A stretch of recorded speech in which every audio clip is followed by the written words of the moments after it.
Hey guys, what is up? It is I, James Penrose here for my next video here on my channel.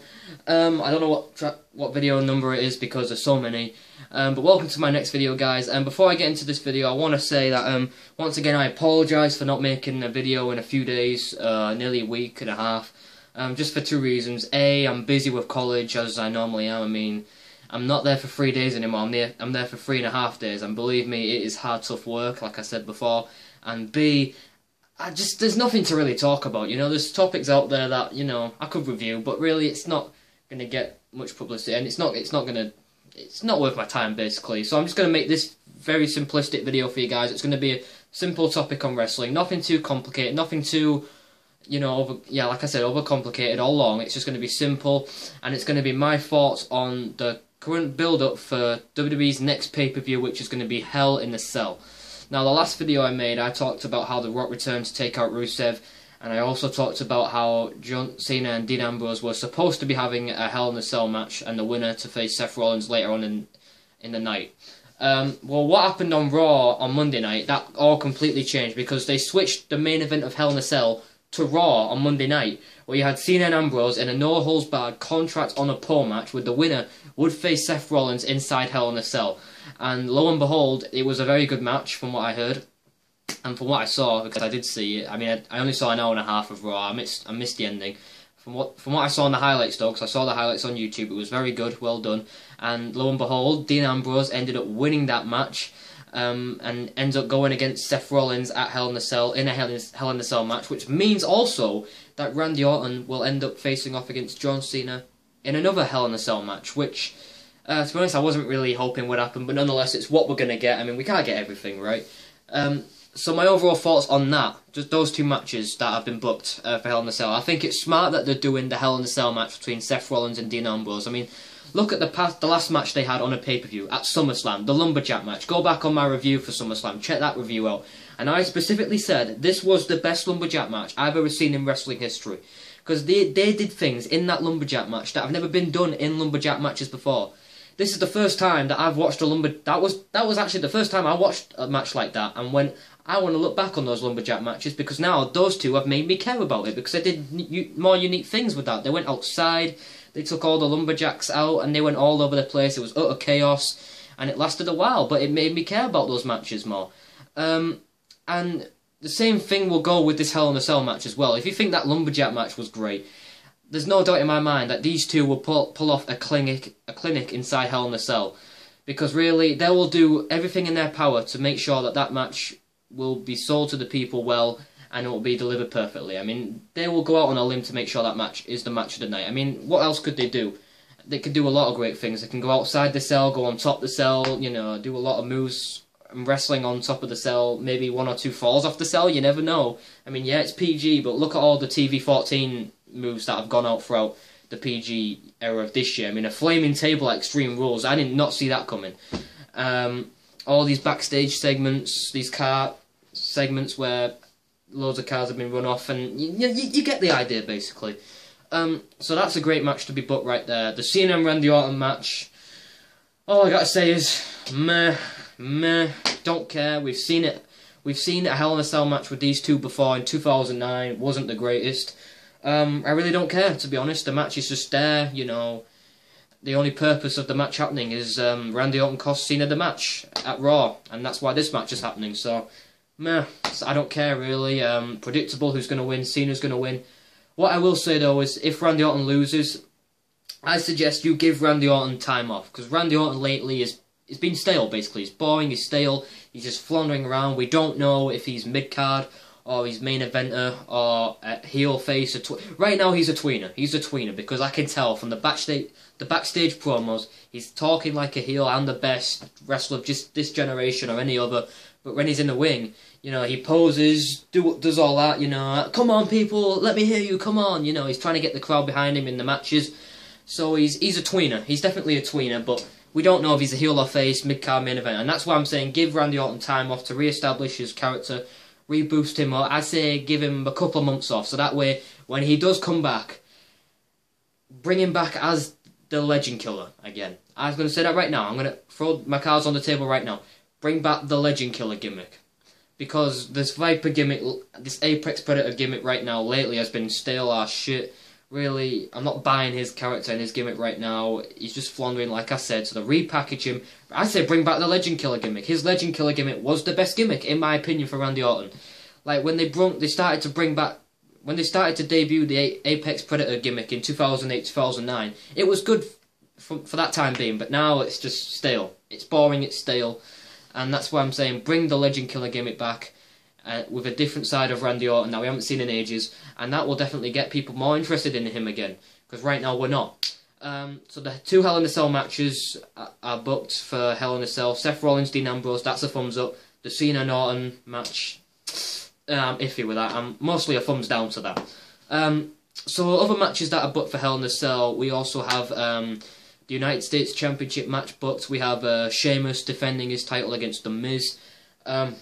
Once again, a match I really could give two shits about. I mean, yes, it's good, and it's a positive that the United States Championship is being utilised on pay-per-views now more often, whereas back in 2011, 2012, they were barely getting utilised at all, and they really devalued in prestige, you know. So it's good to see them being utilised more. Sheamus is United States Champion, man. Honestly, give it to someone else, someone that really deserves it. Like, if you give it to The Miz at Hell in a Cell, I'd rather that than Sheamus retain, because Sheamus, I can't buy him as United States Champion. I'm sorry. I don't like Sheamus as a face, for one, because his face gimmick is just, fella, don't be a bully, whatever he says in campaigning for Be a Star. I don't care. Honestly, it's, once again, boring, bland. He needs to go back to heel. His heel roots. I mean, we haven't seen him as a heel since, what, 2010? 2011? I don't know, it's been ages. It's been a long time since we've seen Sheamus as a heel, and when he was a heel, again, that was when he was at his best point, at his high point. When he first won the title in 2009 against John Cena in a, I believe it was a tables match or something like that. That was his best moments in his career, and now it's just, he's just there for me, he's just there. As US champ, I say give it to The Miz, and then have Miz lose it to someone else. I don't know, maybe, well, I wouldn't say Cesaro, because they're building up an Intercontinental title match at Hell in a Cell between Dolph Ziggler and Cesaro, which is a great thumbs up right there. But this match, once again, meh, I'm iffy with it. I predict that The Miz will win, but once again, I really don't really care. Once again, going into another match that, once again, I seriously don't give two fucks about, is Big Show versus Rusev. Land of the Giants again, guys. Big guy versus big guy. Rusev, is that all he can go up against, the big guys? Ever since Jack Swagger lost to Rusev, well, he didn't technically lost, he passed out. But ever since he lost to him on Raw, it's been, okay, we're going to feud you with a big, strong guy, Mark Henry, who is even bigger than you, and the match is just going to be mediocre. You know, two big guys collaborating like this won't deliver a great wrestling match, and Rusev will win, and that was predictable. And now we're going to do the same storyline again, except with an even bigger guy. Folks, it's Big Show. Woo, yay! Honestly, I don't care. It's the same storyline, but with these bigger guys that are way past their prime right now, like Mark Henry and Big Show. I'm not saying they're bad wrestlers, because they are good wrestlers, but right now, it's just, once again, I don't care. I mean, Rusev needs to face somebody different that's not a big guy, that can deliver good matches, like a fast, quick, athletic guy, because Rusev, for his size and ability for a 300-pound guy, is phenomenal. Really, he's a great wrestler for his size. So put him in the ring with, let's say, a Dolph Ziggler, Cesaro, not Kofi Kingston, because that would just be awful. Yeah, just some fast, quick, athletic guy for, like, I don't know, 250 pounds, something like that. Just an average-sized guy who can work well in the ring with Rusev and deliver a great match. But Big Show, really, that's not going to be a good match. Who do I see winning this match? I see Rusev winning this match. Once again, that is predictable. If Big Show wins, that is stupid. Big Show's not the right guy to end Rusev's winning undefeated streak. He's not the right guy. I'm sorry. I mean, we need to believe in him that he can beat Rusev. Right now, I'm not believing it, and I'm sure a lot of people aren't believing it either. So, yeah, once again, a match I don't care about. Going into the Divas match, Nikki Bella versus Brie Bella, meh, once again, a match that's not interesting in my eyes. The stipulation is the winner becomes, well, the loser actually has to become the winner's servant for a month. So if Brie Bella wins, Nikki Bella has to do whatever Brie says for a month, and that's basically how it is. And once again, I was worried that after SummerSlam, because Nikki Bella, when she turned heel, and that was a good moment by the way, it was a great swerve at SummerSlam to have Nikki Bella turn heel. But I had a fear that when Nikki Bella turned heel and Brie Bella and Nikki Bella were going to feud, after SummerSlam. It was good when it started out, but I feared afterwards that it would become something that I didn't give a fuck about. And 2 months later, what has it turned into, guys? Yes, something I don't give a fuck about. I don't give a fuck about this match. If anyone's gonna win, it's probably gonna be Nikki Bella. Brie Bella. First of all, what the fuck has happened to Brie Bella's theme music? Have you heard Brie Bella's theme music? Like, who the fuck came up with that? It's Brie mode. Do do do. Oh my god. What happened to theme music, wrestlers' theme music nowadays? Obviously, and with the Divas, it's even worse. Like, if you've heard Brie Bella's Brie Mode theme music, it is the worst Diva song I've ever heard in my life. Oh my god. And her acting is one thing, but that theme song, it makes me cringe. It really does. It's not a big deal, but I'm just pointing it out, you know? It's not a big deal, but just pointing it out. So, Nikki Bella will probably win that match. More favourite towards the heels on this pay-per-view. The build-up for Hell in a Cell as a whole has been kind of lacklustre, to be fair. It's not the greatest. The only good match that has great build-up for the pay-per-view is the Ambrose and Rollins Hell in a Cell match. That has great proper build-up, but the rest I'm not interested in it, to be fair. And the build-ups for the last 2 pay-per-views lately, the Night of Champions at Hell in a Cell, has been really lacklustre, to the point where if you don't watch it, you might not care. You'll go back and think, oh, I missed a pay-per-view, big deal. I'll just check the results on the website, big deal. That's kind of how it feels now. And yeah, hopefully next week's Raw is going to be good. Apparently it is going to be good.